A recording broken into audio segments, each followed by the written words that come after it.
شروع کرتے ہیں: حسن بے پرواہ گرفتار خود آرائی نہ ہو، گر کمی گاہے نظر میں دل تماشائی نہ ہو۔ حسن بے پرواہ کا مطلب ہوتا ہے وہ حسن جو کسی کی فکر نہ کرے، جو خود آرا ہو، اپنے آپ کو دیکھ کر خود اپنی تعریف کرے، لیکن اس کو کسی کی پرواہ نہ ہو، اور خاص طور پر اپنے عاشقوں کی تو کوئی فکر ہی نہ ہو۔ کمی گاہ کہتے ہیں گھات لگا کر بیٹھنے کی جگہ کو۔ کمی گاہ نظر یعنی ایسی نگاہ جو کہ گھات لگا کر بیٹھی ہوئی ہو، اور جب اس کو موقع ملے وہ اپنا شکار کر لے۔ فرماتے یہ ہیں کہ حسن بالکل بے نیاز ہے،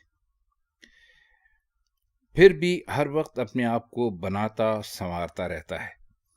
یعنی جو خوبصورت لوگ ہوتے ہیں، یہ ظاہر ہے کہ انہوں نے محبوب کے بارے ہی میں یا اپنی محبوبہ کے بارے ہی میں غالب نے بات کی ہے،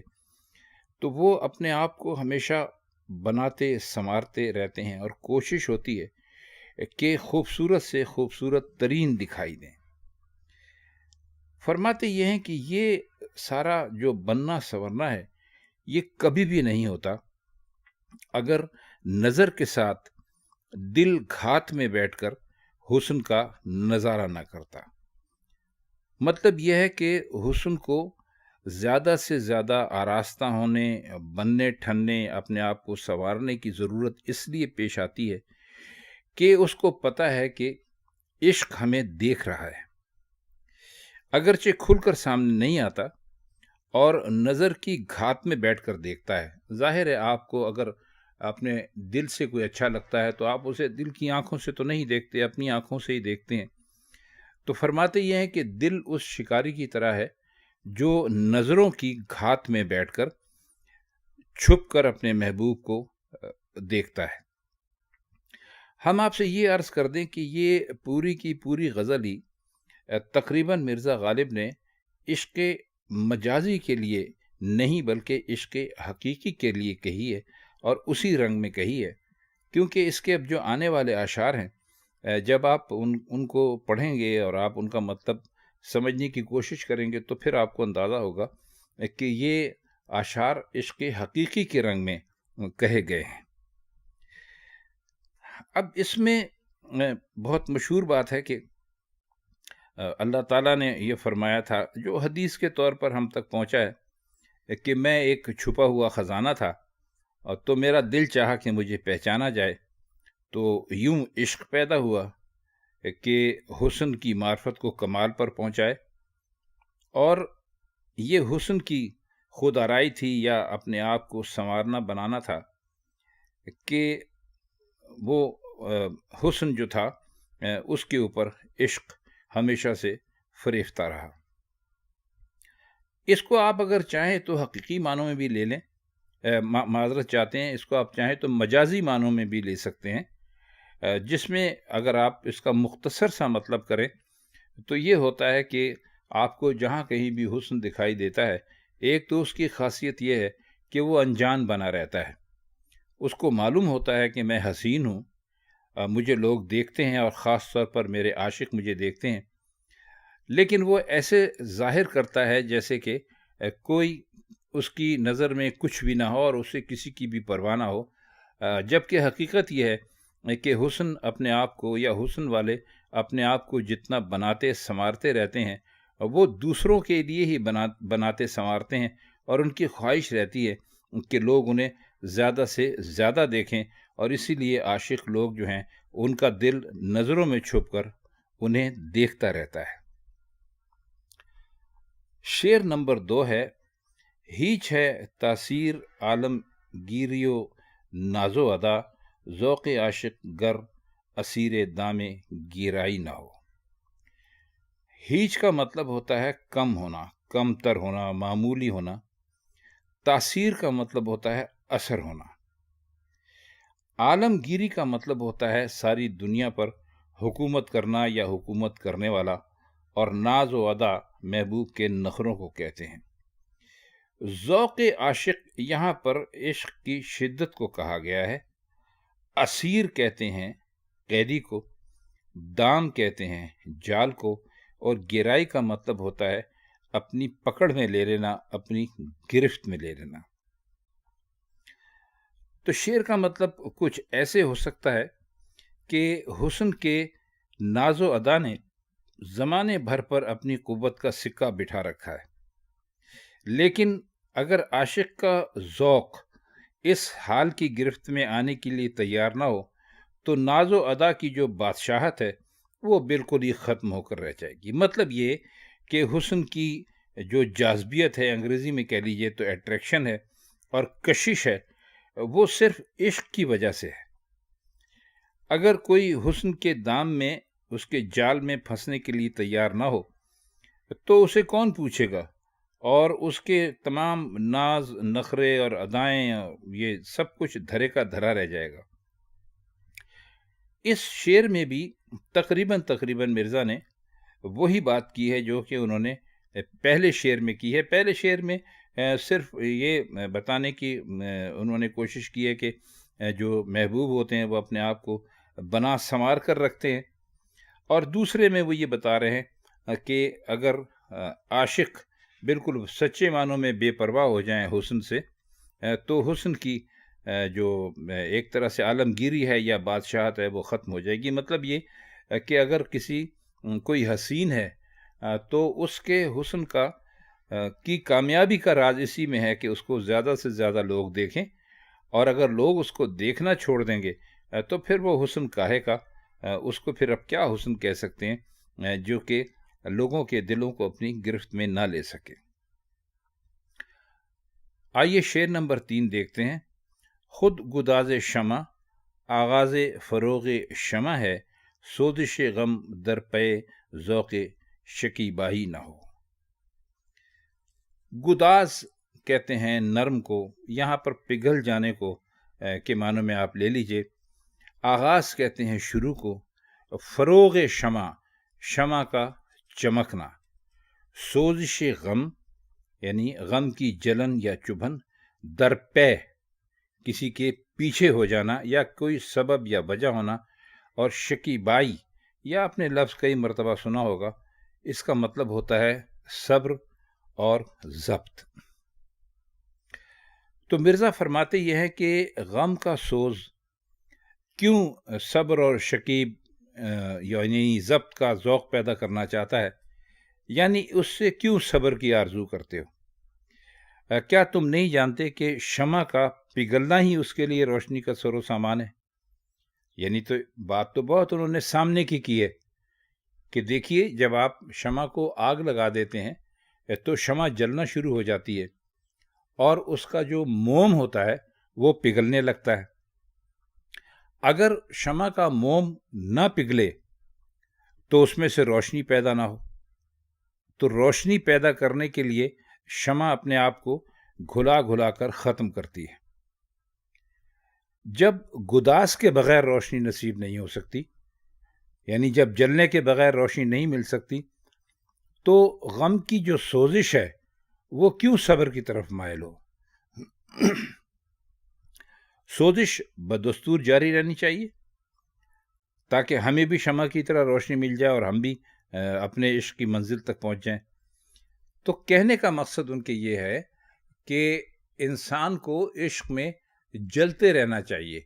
اس آگ کو بجھنے نہیں دینا چاہیے، کیونکہ جب تک یہ آگ جلتی رہے گی اس کے دل میں عشق کا شعلہ بھی بھڑکتا رہے گا۔ بہت اعلیٰ اور بہت ہی عمدہ شعر ہے۔ شعر نمبر 4 ہے۔ تار تارے پیرہن ہے ایک رگے جانے جنوں، عقل غیرت پیشہ حیرت سے تماشائی نہ ہو۔ تار کا مطلب ہوتا ہے دھاگا، اور تارے پیرہن کہتے ہیں لباس کو، تارے پیرہن کا مطلب ہے لباس کا دھاگا۔ رگے جانے جنوں،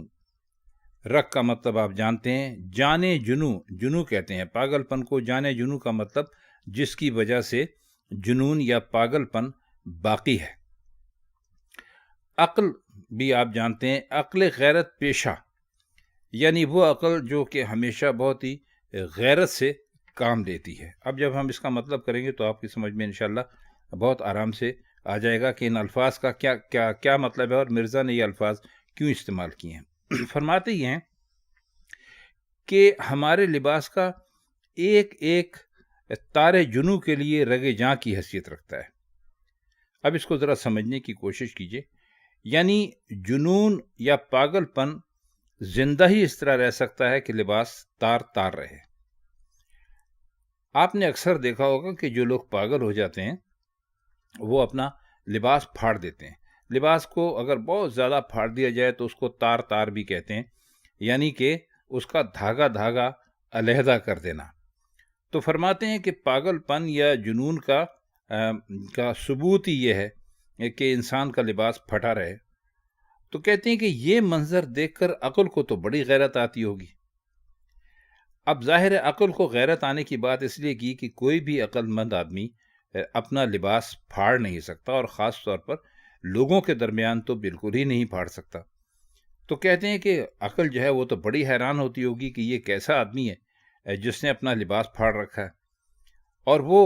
اس پر یقیناً سراپا حیرت ہے، لیکن یہ کام اس سے ہو نہیں سکتا، اس لیے اسے حیرانی سے دیکھنے کی کوئی ضرورت نہیں ہے۔ اب اس شعر کو ذرا مزید سمجھنے کی کوشش کرتے ہیں۔ مرزا غالب یہ فرماتے ہیں کہ جب آدمی عشق میں دیوانہ ہو جاتا ہے، پاگل ہو جاتا ہے، تو اسے اپنی سدھ بدھ بھول جاتی ہے، یہاں تک کہ وہ ایک تو لوگوں سے وحشت کھاتا ہے، وحشت کی وجہ سے وہ صحرا میں نکل جاتا ہے یا جنگل میں چلا جاتا ہے، اور پھر اس کو اپنے لباس کی فکر نہیں ہوتی، اور جب اس پر پاگل پن کا دورہ پڑتا ہے تو وہ اپنا لباس پھاڑ دیتا ہے۔ تو کہتے ہیں کہ اس کے اوپر عقل کو بڑی حیرت ہوتی ہے کہ یہ آدمی کیا کر رہا ہے، کیسے کر رہا ہے، اس کو ایسا نہیں کرنا چاہیے۔ تو وہ کہتے ہیں کہ اس کو چونکہ وہ یہ کام عقل سے ہو نہیں سکتا، عقل یہ کام کر نہیں سکتی، اس لیے عقل کو اس میں کوئی اس کا تماشا کرنے کی ضرورت نہیں ہے، مطلب اس کو حیرت سے دیکھنے کی ضرورت نہیں ہے، کیونکہ یہ ایک ایسا کام ہے جو کہ جنوں کر سکتا ہے، پاگل پن کر سکتا ہے، عقل کا اس سے کوئی تعلق نہیں ہے۔ اگلا شعر ہے: بزم کثرت عالم وحدت ہے بینا کے لیے، بے نیاز عشق اسیر زور تنہائی نہ ہو۔ بزم کثرت، ویسے تو بزم کا مطلب ہوتا ہے محفل، کثرت کا مطلب ہوتا ہے بہت زیادہ، یعنی وہ محفل جس میں بہت زیادہ لوگ موجود ہوں، لیکن یہاں مرزا کی مراد بزم کثرت سے دنیا لیں گے۔ عالم وحدت یعنی وہ حال جب آدمی ہر چیز کو ایک سمجھنے لگتا ہے، بینا دیکھنے والا، بے نیاز عشق یعنی جسے عشق کے علاوہ اور کوئی کام ہی نہ ہو، اسیر قیدی کو کہتے ہیں، اور اس میں کوئی مشکل لفظ ہے نہیں۔ تو فرماتے یہ ہیں کہ اگر کسی کے پاس حقیقت کو دیکھنے والی آنکھ ہو، دیکھیے یہ شعر بھی حقیقی رنگ میں ہی کہا گیا ہے، اگر کسی کے پاس حقیقت کو دیکھنے کی صلاحیت ہو، اس کے پاس ایسی آنکھیں ہوں، تو جو کثرت ہے محفل کی یعنی کائنات یا دنیا،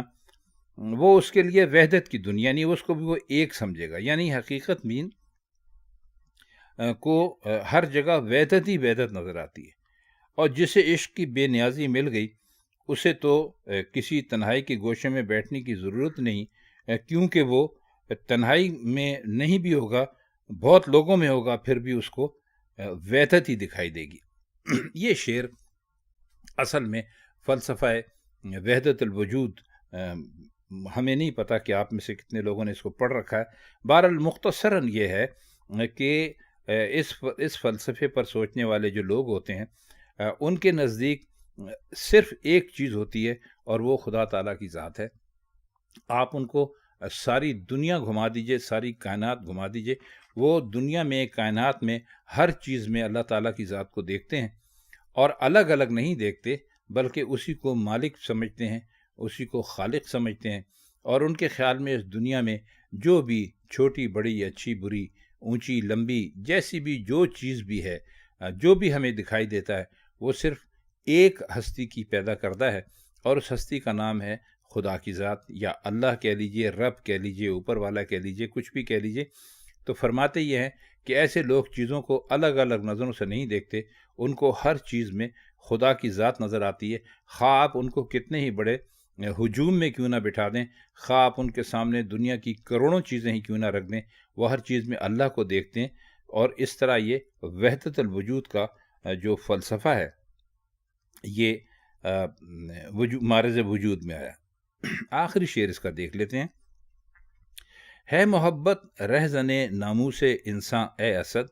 قامت عاشق پہ کیوں ملبوس رسوائی نہ ہو۔ رہزن کا مطلب ہوتا ہے لٹیرا، لوٹنے والا۔ ناموس کہتے ہیں عزت کو۔ قامت سے مراد ویسے ہوتا ہے قد، لیکن قامت عاشق یعنی ایک عاشق کے لیے ملبوس کہتے ہیں لباس کو، رسوائی کے معنی آپ جانتے ہیں۔ تو اس شعر میں خود سے مخاطب ہو کے فرماتے ہیں کہ اے اسد، اے غالب، محبت انسان کے عزت کے لیے ایک طرح سے لٹیرے کا کام کرتی ہے، یعنی محبت ہو جائے تو پھر انسان کو اپنی عزت اور غیرت کا کوئی خیال نہیں رہتا، تو پھر کیا وجہ ہے کہ عاشق کے بدن پر رسوائی کا لباس نہ ہو، اور عزت ختم ہو جائے تو رسوائی کے سوا باقی کیا رہ جاتا ہے۔ تو فلسفہ وہی ہے۔ اس شعر میں بھی یہ فرماتے ہیں کہ جب آپ کو عشق ہو جاتا ہے اور آپ عشق میں دیوانے ہو جاتے ہیں، اور آپ کو اتنا بھی خیال یا لحاظ نہیں رہتا کہ آپ کے جسم پر جو لباس ہے وہ پھٹا ہوا ہے یا ہے بھی یا نہیں ہے، تو فرماتے ہیں کہ عاشق کو جب اس کے جسم پر کچھ نہیں رہتا تو پھر رسوائی ہی باقی رہ جاتی ہے، اس کے علاوہ تو کچھ ہوتا ہی نہیں ہے اس کے پاس۔ تو اس لیے محبت جو ہے وہ انسان کے جسم پر ایک لٹیرے کی طرح ٹوٹ پڑتی ہے، ایک ایسا لٹیرا جو اس سے اس کا لباس تک چھین لیتا ہے۔ خواتین حضرات، اس غزل کی ہم نے آپ کے لیے تشریح بھی کر دی اور اس کے مشکل الفاظ کی معنی بھی بتا دیے۔ اس میں سے کچھ غزلیں جن کی آج کل ہم تشریح کر رہے ہیں آپ کو دیوان غالب میں نہیں ملیں گی، کیونکہ یہ غالب کا وہ کلام ہے جس کے لیے ہم نے آپ سے وعدہ کیا تھا کہ ہم آپ کے لیے کہیں سے اس کا بندوبست کر کے آپ کو اس کے بارے میں بھی بتائیں گے۔ تو یہ وہ کلام ہے جو کہ عموماً دیوان غالب میں نہیں ملتا۔ اگر آپ کے پاس کوئی ایسا دیوان غالب ہے کہ جس کے اندر یہ کلام ملتا ہے تو آپ بڑے خوش نصیب ہیں۔ تو ہم تو اپنی کوشش کر رہے ہیں۔ ہم یہ چاہتے ہیں کہ غالب یا میر کے سلسلے میں کہ ان کا کلام پڑھتے تو بہت لوگ ہیں، آپ کو یوٹیوب پر بہت سارے ایسے چینل ملتے ہیں جن میں کہ لوگ غالب کا کلام پڑھتے ہیں۔ بعض اوقات بہت معذرت کے ساتھ عرض کرنا پڑتا ہے کہ بہت درست بھی نہیں پڑھتے، لیکن بہرحال تو وہاں آپ صرف اس کو سن لیتے ہیں، آپ کی سمجھ میں نہیں آتا۔ ہم کوشش یہ کرتے ہیں کہ آپ جو کچھ وہاں سنتے ہیں یا یہاں سنتے ہیں وہ آپ کی سمجھ میں بھی آنا چاہیے، ورنہ اس شعر کا کیا فائدہ کہ جس پر آپ کسی اچھی آواز کی داد دیں یا کسی اچھی دھن کی داد دیں، لیکن وہ شعر آپ کی سمجھ میں آئے نہیں۔ تو ہمارا مقصد یہاں پر اس چینل کو چلانے کا یہی ہے کہ ہم یہاں پر جو شعراء اردو کے اور خاص طور پر جو پرانے شعراء ہیں انہوں نے جو کلام کہا ہے اور جو گایا بھی گیا ہے، تو وہ کلام ہم نہ صرف آسان کریں بلکہ آپ کو سمجھائیں بھی، تاکہ آپ اس کلام کا زیادہ سے زیادہ لطف لے سکیں۔ تو اگر آپ کو یہ لیکچر اچھا لگا ہو تو ہمارے چینل کو لائک سبسکرائب کر دیجئے، اور ہماری ویڈیوز کو اپنے دوستوں کے ساتھ شیئر ضرور کیا کیجئے کہ یہ علم ہے اور علم کو جتنا زیادہ پھیلایا جائے اتنا ہی زیادہ بہتر ہوتا ہے۔ تو آج کے لیے بس اتنا ہی۔ اب ہم چاہتے ہیں آپ سے اجازت، آپ سے انشاءاللہ میر یا غالب یا کسی اور استاد کی کسی اور غزل کے ساتھ پھر ملاقات ہوگی۔ تب تک کے لیے خدا حافظ۔